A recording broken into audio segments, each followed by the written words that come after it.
Penny here with SwissWatchExpo, checking out this 28mm Rolex Lady Datejust watch that has a lot of fun details. It's on a Jubilee bracelet. It's two-tone, rose gold and stainless steel.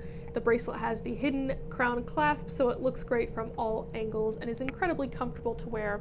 It's got a diamond bezel, so it adds that sparkle and that shine as you move your wrist around.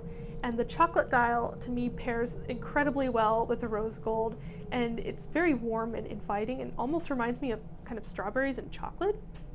But my favorite detail are these cute little star-shaped surrounds on the diamond hour markers, and they just add this really subtle but incredibly girly and charming look to the watch that is a subtle detail that I really don't see very often on Rolex watches. From far away, it is a very, serious and beautiful watch, but when you get up close and see these little stars, I just think it adds that extra bit of charm to the watch, and it just is so cute and beautiful and girly at the same time.